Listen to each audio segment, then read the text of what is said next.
Well, it is true that Daybreak or Darkpaw doesn't necessarily watch you all the time in-game. Where they do watch is on these new TLP releases. Rest assured that when Oakwynd launches, they will be watching. And if you're a multi-boxer coming from Mischief or Live or something like that, and maybe you have 6, 12, 18 characters, best thing for you to do is not start off on that server with 6 characters or more. What I'm recommending is that you start with just 2 characters. The reason you start with 2 characters is because not a lot of people are going to report you, even if they suspect that you are cheating or using some type of software. Problem you're going to run into if you play more than 2 characters is even if you aren't using Macroquest and even if you aren't auto-firing or using some third-party software to help you play, you're going to get reported. So if anybody sees you at any time running 6 characters or your full group or a lot of characters on auto-follow, they're probably just going to report you just for shits and giggles. So you want to avoid that type of attention. The alternative is if you can get a camp or get in a camp with, say, one of your characters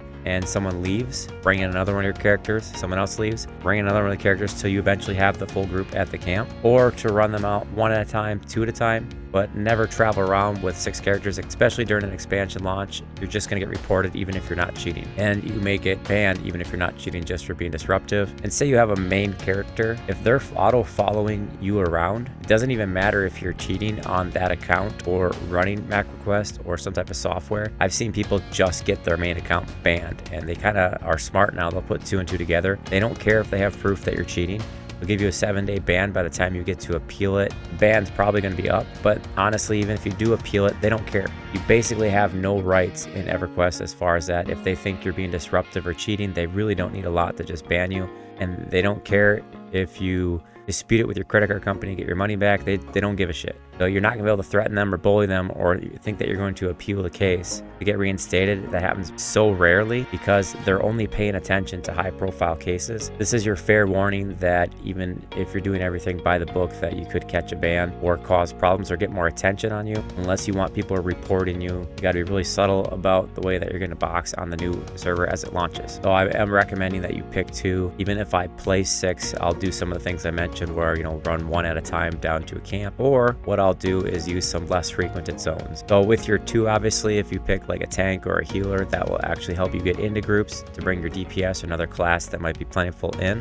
Groups are always in need of healers, slowers, tanks. So if at least one of your 2 characters is one of those classes, then you can get that character into a group that needs it. And then as a DPS leaves, you'll get first dibs to bring your box character on a DPS. It's also a good idea to have a setup that can actually duo. The SK Shaman, obviously the best duo, but even if you do like a cleric warrior or some type of healer and a pet class, or some type of healer and a charm class, or even an enchanter bard if you want to work that route, something that can actually duo relatively easily. I mean, the simplest thing if you don't want to play a tank healer is just have a healer heal like a mage pet or something like that, and then at least you can keep the grind on and keep experiencing when maybe it's hard to find a group. The one thing that I have done already is when I was playing hardcore on Mischief, I was going back and cataloging all the different camps or camps that I thought were viable. Not all of the camps I've selected have been fully tested. I did test respawn timers. What I didn't test is maybe there's some type of annoying feature inside of the camp, like maybe there's a caster mob or a healer mob, and one healer in a pull can actually mess you up a little bit. And the way it messes you up is it takes longer to kill. So I did map out all of the classic camps and routes, and if you are going to 6 box or multi-box more than 2, or have a bunch of characters auto follow you around, maybe you want to look at one of the less popular camps in this list. There will be a link to the website below.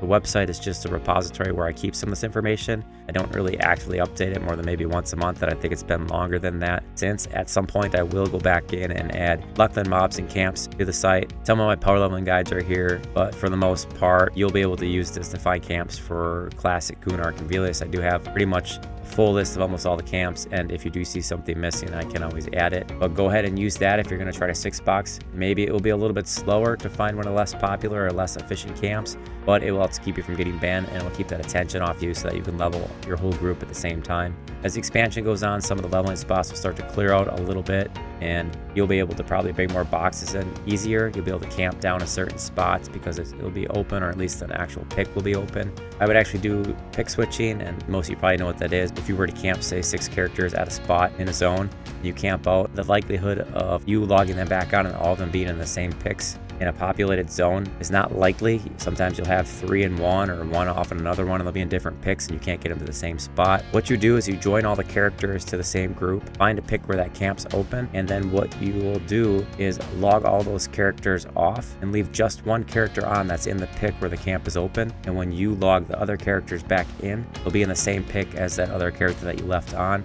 and they'll be at the actual camp. So you won't actually have to run to anywhere. I used to use this trick in the hole a lot. I used to use it in Guck too. So all my characters were basically at the camp, and if I had a main character, maybe I would run it down and check the camps or switch picks, and then all I would do is group them with the character that's in the right pick that I want them to be in, camp them off. Once they're all camped off and you have your main character in still on, just log them back in and they'll come to the pick where your main character is, and they'll be in the exact spot that you left them. That's one way to get around it. Other than that, just try not to be disrupted. Try not to make boxing obvious. If you are using software or auto fire, really don't want to draw any attention to yourself. I use a roaming tactic when I play with the auto fire on, where my characters are always on auto follow, so that I can continuously position mobs between me. That's not recommended for the server launch. Pull back to your actual group and do it from there. It might be a little bit more of a hassle if you're auto firing, but we got to do what we got to do to not get banned and try to have some fun. So that's my advice to you. I'll have links to multi-boxing guides below, links to hardware if you're interested in that, and then the links to the website to find other camps or alternative camps if you just are going to go ahead and 6 box anyways. So